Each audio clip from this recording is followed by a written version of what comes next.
It's the Fitness Lab Pittsburgh podcast, a new episode every week. A podcast about movement, part of making your life complete.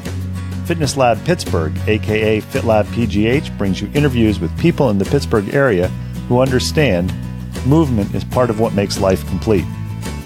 Looking for a new movement idea or just want to hear interesting stories about people who make movement a priority? This is the podcast for you. Whether you consider the gym, dojo, or fitness studio your third place, or just want to learn more about movement, activity, and fitness to enhance your life, give FitLab PGH a listen. We interview locals in the Pittsburgh area who make Pittsburgh a great place to move. Subscribe to us on Apple Podcasts, Stitcher, or Google Play, or check out our website for other subscription options. Subscribing is free and gives you notifications when we release new episodes. Each podcast episode will be long enough to pique your interest and short enough to hold your attention. Have an idea for an episode? Know somebody we should interview? Or just want to connect with us? Drop us an email, fitlabpgh@gmail.com, or follow us on Twitter or Instagram at fitlabpgh. Already a fan of FitLab PGH? Check out our sister podcast, Moving to Live. Moving to Live is a podcast for movement professionals and amateur aficionados. Moving to Live offers weekly interviews with movement professionals featuring topics from career development to coaching tips and education resources to advice for parents of student athletes. We look forward to hearing from you, and we hope you enjoy our next interview, starting now.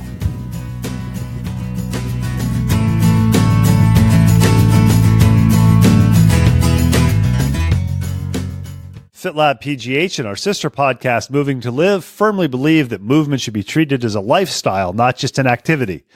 That's why, in addition to our weekly podcast, 3 times a week, FitLab PGH releases video movement tips and lifestyle hacks on most of the social media channels, including YouTube and Instagram. In addition, every Thursday, we release a written FitLab Pittsburgh features where we highlight a 4-legged or a 2-legged mover in the Pittsburgh area. If you're interested in being featured, go to our website, click on the FitLab PGH features link, fill out the form, and you'll be on your way. If you like what we're doing with FitLab PGH or our podcast Moving to Live, leave some reviews on Apple Podcasts or wherever you listen to it, and reach out to us. Let us know what you like, offer interview suggestions, offer movement tip, lifestyle hack suggestions. We always want to hear from our listeners and our fans.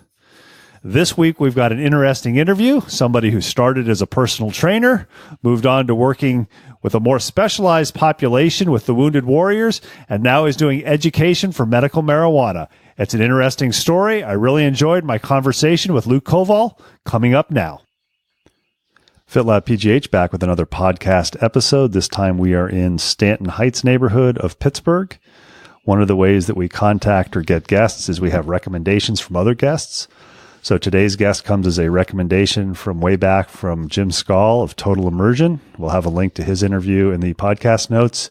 This gentleman, at the time that we were told that we should interview him, worked with the Wounded Warrior Project, so I know we'll talk a little bit about that. And he's done a slight career change, still involved with movement, and he is also an active mover himself. We're in his garage, which I don't think has held a car since he moved in. It's full of fitness and movement equipment, which is the way it should be. If you want to put your car in a garage, you can build another garage, but the first garage should definitely be for fitness equipment. We're with Luke Koval. Luke, thanks for taking time on a Saturday morning in the spring to talk to us. Absolutely. Thank you, Ben.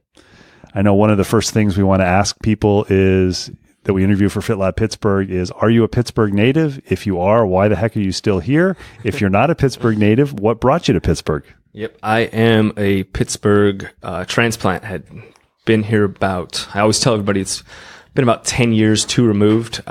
Grew up in Northeast PA and had moved out to Penn State for college. Did my bachelor's there. Kept going out west.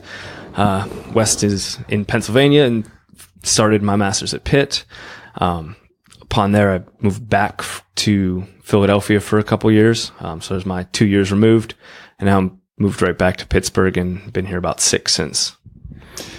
And I know one of the things that's always interested for to me for people who end up in the movement field is, were you an athlete or a mover growing up? And if you were, was it because mom and dad were active parents, or was it because mom and dad said, get the heck out of the house and don't come back until dinner time? Yeah, I was really active growing up. I was the kid that never slept or didn't nap. Whereas my brother was total opposite. He, could sleep, could nap all day. But we were both active, but in different ways. He was the outdoorsman. I was the team sports guy. So growing up, it was soccer, basketball camp, soccer camp, baseball, and mom and dad running you to 8 million things. But at least then I would sleep at night. And then also when we grew up, it was very different. Plus I wasn't in necessarily a big city. So I would get on my bike in the morning, leave. Our parents would know where we are based on like how many bikes were outside somebody's house in Northgate. And it was just really different because we were just always moving besides when we sat down to eat. And was there one team sport that you gravitated to that you kind of specialized in as you got older? No, I wasn't it's kind of jack of all trades where I played them all. I wasn't the best at them all. I just liked to be out there and moving. So not one specifically. Once I got to high school, I more transitioned to tennis. So did singles and doubles. So that's the one I ended up playing through high school. And I know I've told people before, if they listen to either of my podcasts, that I was a college athlete in that I played Division III junior varsity soccer for 2 years. So anybody who knows anything about college athletics, that means I wasn't very good. And I kind of knew I wasn't very good. When was the time that you realized, okay, I know I enjoy doing this, but I'm not going to either go to college on a scholarship for tennis or another sport, or I'm not going to make my living on doing this? Yeah. So I was never fast. I could maybe get a short burst, but was not fast and not like to run far. So like baseball more for that, except for, having to sprint to the base if you got a hit. I think I just realized, I don't know. A new soccer coach took over when I was a freshman in high school. And one of the first days was just running. And I was like, you know what? I don't think this season's for me. And that's kind of where I stepped off there as a freshman. It was early. And then you went to Penn State for college. What did you major in Penn State? So actually I ended up, forgot to mention this earlier, started school at Duquesne. So Duquesne's actually what brought me to Pittsburgh. Loved the school. I was going for environmental science. I liked, by that point, I liked mountain biking, being outside. So I was like, environmental science is something I'd like to get into. But after about the first semester, I was like, this is not what I wanted to get into. And a friend of my brother's who actually had been at a old school gym that I went to in Hazleton where I grew up, he was at Penn State as a graduate assistant for the football team in kinesiology. So at the time I was like, what's that? And my brother had said, you should talk to Tommy. Talked to him, and I decided by the second semester at Duquesne I was transferring. So I put in one solid semester there. I loved it there and this like city, but they didn't have what I was looking to do. And then you go to Penn State with a major in kinesiology. Did you have any idea what you were going to do as a career? I know I was a health and physical education major at my college, and my original thought was I was going to be an athletic trainer at a small Division III school, which I could not be doing the farthest from that right now. So what was your anticipated career path, say maybe 2 or 3 years into the Penn State plan? I initially really wasn't sure. Obviously, like you see somebody working with a football team like Penn State, like I want to do that. And I didn't put enough, I think, focus on that. And I wasn't totally sure what I wanted to do. I always liked kind of like the coaching or teaching aspect. So when I was thinking about, going to be a professor afterwards, so going on for my doctorate after that. So it was really up in there a lot. And then I got into personal training. I always worked through high school and college. And when I got to Penn State with that major, I had, was just seeking out a gym to work at. So, got a training certification and started working there and had a great mentor. And that really put me on the path to starting something, training related or like in a gym setting. So you graduate from Penn State, and then what's your first quote real job, not to imply that working during while going to school in summers is not a real job, but the real job where you can't say, okay, this is temporary because I'm going to go back to school in the fall and go back to being a student. Yep. So actually, little tricked you there. I ended up doing that.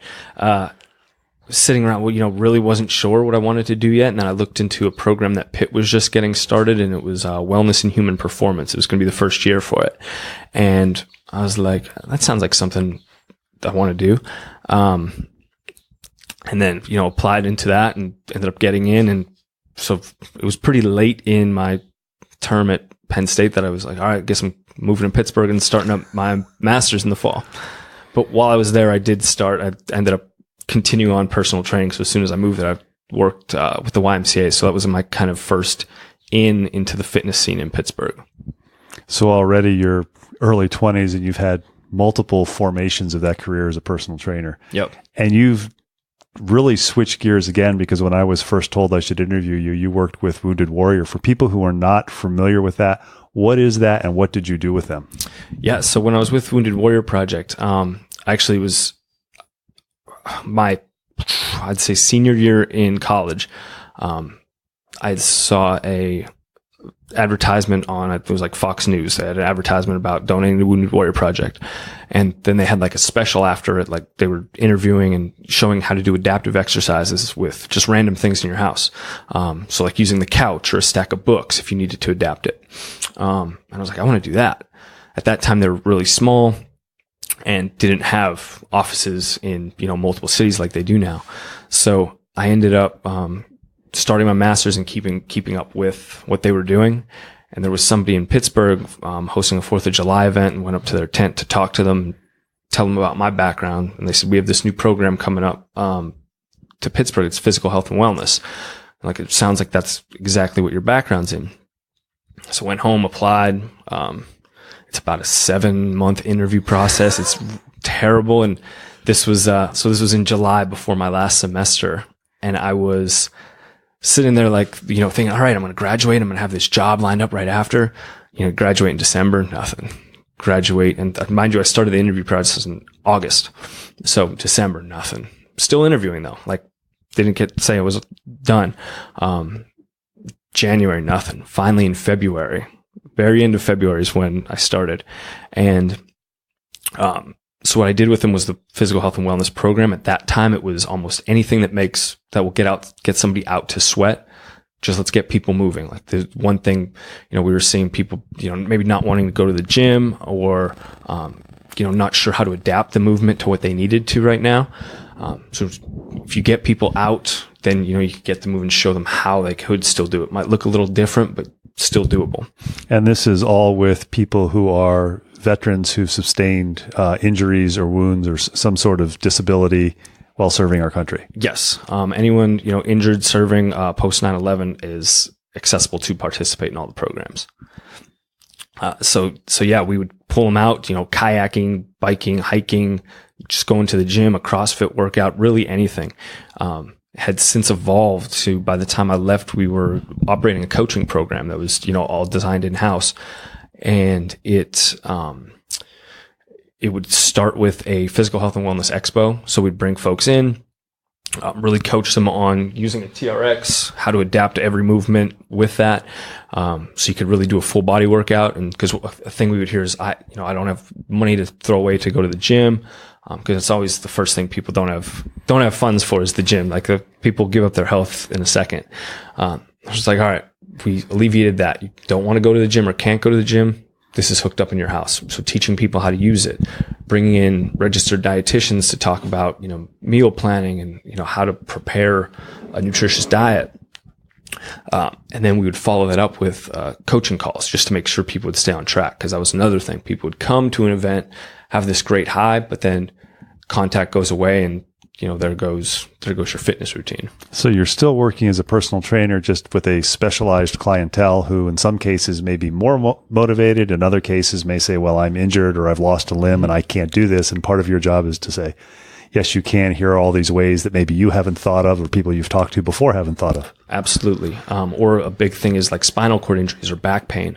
It's like, I can't do those exercises because it hurts my back. And someone comes in, just wait, move like this, and just a slight modification, like, oh, that feels great. Or, teaching something like foam rolling to someone, that could be totally life-changing for someone that has been, debilitated with knee, hip, any type of pain like that. And then you get them, to work on more mobility, and really changes people's movement patterns.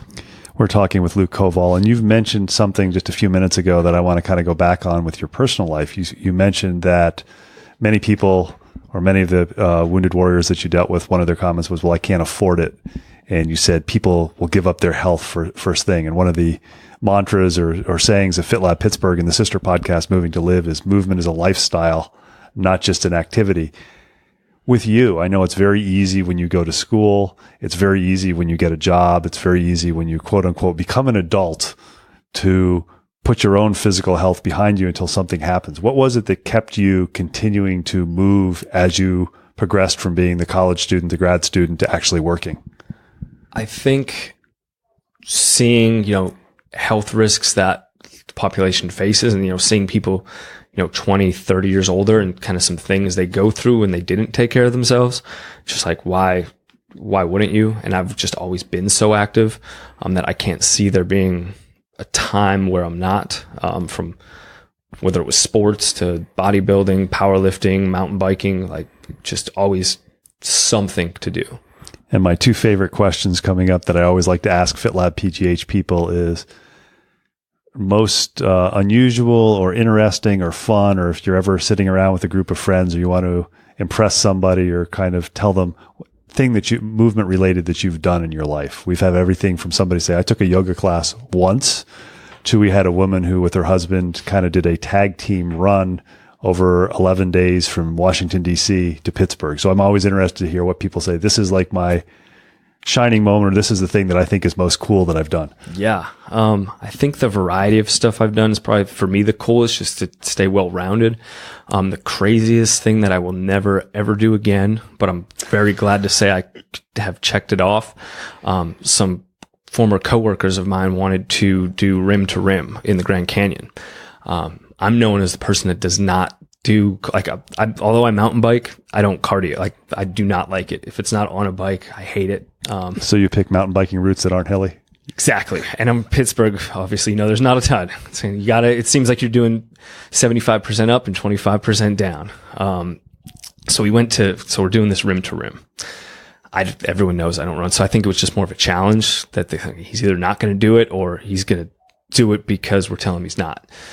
So to me, I love national parks and like hiking and being outdoors. And seemed like it was a once in a lifetime opportunity or chance that I would do it. Because if a group of people didn't ask me to do it, there's no way I was volunteering.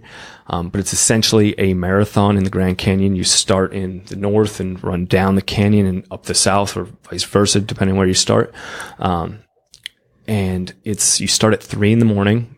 So there it's snowing. It was, I think, less than 30 degrees. What time of year did you do it? It was, God, I blocked it out of my mind so much, but it wasn't summertime because it was more of like a late fall. I want to say it was like September, October. Because by the time the sun comes up, even at that time, gets blaring hot. So you go from having to have layers on and stuff that you could just strip off and put in a bag, but you also don't want to carry too many bags. So you're going to be out there for probably 7 to 8 hours. You're going to get cold to start, heat up, probably get wet as you're crossing through a creek. And definitely blisters and stuff are going to start forming. So I also ended up rolling my ankle about 2 miles in, but for me, there's no way I was ever doing it again. So it's like, I'm going to suck it up. Adrenaline's going to pump through and I'm going to do it, or like, this is the only time. So went through that. And then also I have a past in all sports of subluxations of the knee. So my knee essentially buckles and swells up. So that also happened at about mile 5. And if you know anything about sprained ankles, they're just going to keep happening. So every few miles I just collapse down. So that was definitely the craziest thing. And I still have the shoes that I haven't worn since, and they never will be worn again. That's actually, I've mentioned before in other podcasts, that's one of my bucket lists in the next few years to do. I know some people are super crazy and do rim to rim to rim. I have no interest. I have the interest what you did, rim to rim. One gentleman that was with us did the back rim, so rim to rim by himself. We had gotten to one side and he was supposed to meet another group to run back with, but three of us were just completely crushed. And he was like, you know what? I'm still going to do it. I feel good. So he ran back the entire way by himself. Is one of the most impressive things I ever saw. That is impressive. And my other favorite question to always ask is there some movement activity that's kind of on your radar that I haven't gotten to it yet? I want to get to it at some point in the future. Man, I would actually love to be good at rock climbing, but I don't see myself being very good at rock climbing. Like, I love going to Ascend. I know you mentioned you interviewed with those guys before. I take my little brother to Ascend quite often because we went once as like one of our first outings, and then he's like, I want to go back. So maybe I'll get slightly better, but I don't have the kind of flexibility and stamina on that end. So I try, but man, those guys aren't, when you see some of those guys in that gym, like the things they're doing and upside down, I'm like, God, how do you do that? We're talking with Luke Koval. He described his movement practices and activities and how he started out of graduate school working with the Wounded Warrior. And when I finally connected with Luke and first met him, it was at the Altus HPO open house party. And he walks up to me and introduced himself because we already had him on the schedule. And that's when I learned he had a slightly different job change, which I think is interesting. We've interviewed Don Moxley before. So you are no longer with the Wounded Warrior. You're still involved in movement, I think it's safe to say. What do you do now, and how did that transition? Yeah, so actually, as we talk about fitness in Pittsburgh, it seems like everyone's somewhat connected, or I've just networked a lot with a lot of different organizations and companies here. And I used to work, do some promo stuff with About Time when I was doing bodybuilding and, that type of training. And somebody from that organization had recommended that I, reach out to a new company, Pure Pen, that was, had started in McKeesport as a grower processor for medical marijuana. I was like, I love what I'm doing. I'm not looking for a job change. So I ended up meeting with them, and I'm like, it sounds really cool. I could still use my education, because initially there's a stigma with it. It's like, I'm going to sell medical marijuana. Like, but I ended up having the opportunity to also provide education to patients and dispensaries of, our products, our process, what keeps, ours at a high quality and like a premier brand, and just the real overall benefit for the medicinal patient in Pennsylvania. 5 years ago, did you imagine that you'd be doing that? I didn't imagine 1 year ago. Had no like at this point last year, had no thought of changing a career. It was probably right around a couple 2 to 4 weeks from now when I met them for the first time. And I know that this is something, as you said, it has a stigma, but it's something that's becoming more legal and or not more legal. It's either legal or illegal, but it's becoming legal in more states, and you're starting to see more and more research. I had the opportunity earlier this year to interview Don Moxley, who previously worked for a grower in Florida. And he turned me on to the fact that there is actually quite a bit of research, if you look on cannabinoids and marijuana, some of it funded by the U.S. government, that's been being done and has been done in both Israel and in Britain. Mm-hmm. Yeah, that's true. When I started looking up a lot of it's also anecdotal. And at this point, unfortunately, we have to use anecdotal information because research was limited or not allowed, as marijuana was a Schedule I drug here in the United States. So there's not as much as out there as we'd like, but from the stories you see and like the patients and their stories firsthand that I hear of, how it helped with, any of the ailments that they're there for is really incredible. And I know everything is different. And I know you have to have a prescription from a doctor, but for somebody who's listening to this and they've heard, medical marijuana and they're wondering, is this something for me? If you hurt your knee, and you probably know somebody who knows somebody who has an orthopedic surgeon. Mm-hmm. If you have a blister or you have a foot problem, you probably know somebody who knows a foot specialist. But for somebody who's just the average person out there, where can they find more information about medical marijuana to find out, is this something that I should potentially approach with my physician? Do I need to talk to another physician? Because as you mentioned, there's a lot of anecdotal information you can get on the internet and find it everything from it's poison and it'll kill everybody to it doesn't matter what you have, from a blister to stage 4 cancer, it'll cure you tomorrow. And, one of the most important things I would imagine with you with patient education is giving people accurate information or directing them to people who can give them accurate information on their particular situation. Yeah, absolutely. So for someone that would be listening that would want more information, if they're in the Pittsburgh area, there's an education center in the Strip District. So not anyone could just walk into a dispensary, but that's a separate entity that's there solely for education. And they host grower events. I'll team up with them a lot so we'll have like Moxie days there. So I'll be there so I could answer patient questions. But they have full-time staff, and, you could walk in, ask them anything. Online, looking up Pennsylvania Medical Marijuana Program is a lot of resources from whether it's the state or any of the growers or dispensaries to really walk you through if it's something that would be good for you. And then also just setting up a consultation with a doctor and, seeing if based on something you're feeling, if they think that would benefit you. And I don't know, you can educate me on this. I seem to recall reading, is it any doctor can prescribe marijuana, or are there special or specific doctors that need additional training to prescribe marijuana? Yes. So any doctor can, but they do have to go to a special certification in order to certify patients to be able to purchase it.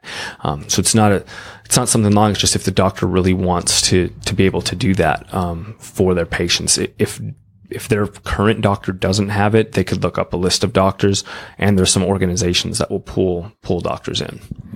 And I know you can find on the internet the specific conditions that marijuana may be warranted for, or a prescription for somebody who is listening to this and they're wondering, they maybe go to their doctor, or their doctor has done the training and they have a condition that Pennsylvania says, yes, this potentially can be something that medical marijuana can be used for.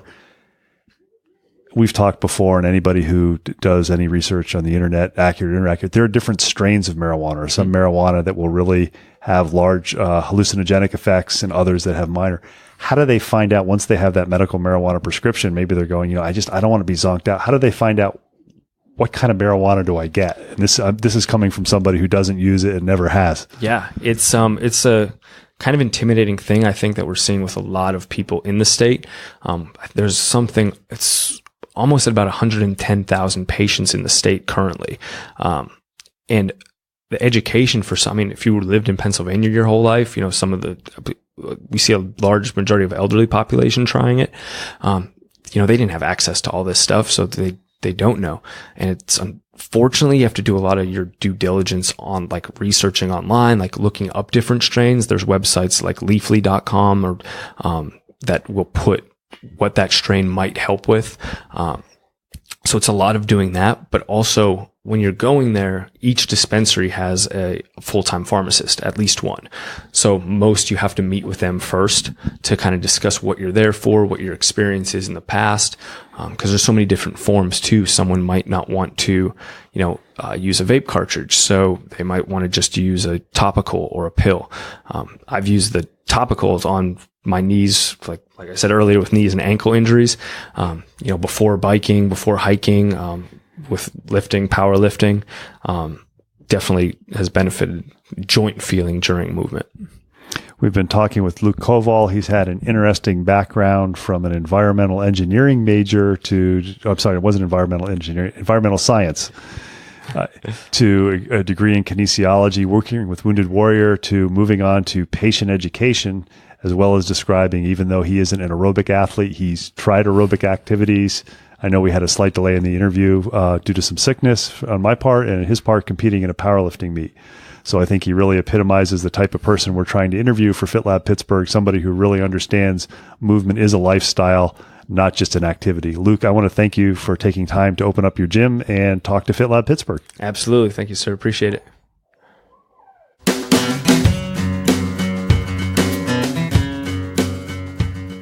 Thanks for listening to the latest episode of FitLab PGH, brought to you by Moving to Live. Intro and exit music is Marathon Man by Jason Shaw. Check out the show notes for contact info for our latest guests, links to other information mentioned in the episode, and links to our sister podcast, Moving to Live.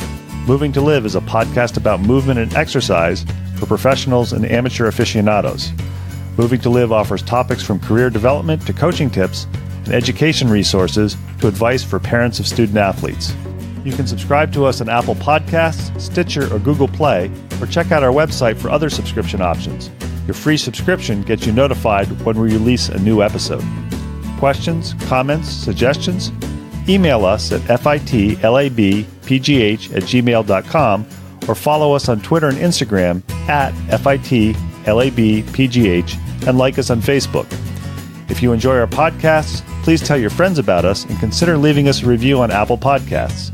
Make FitLab PGH a go-to place to learn more about movement in the Pittsburgh area.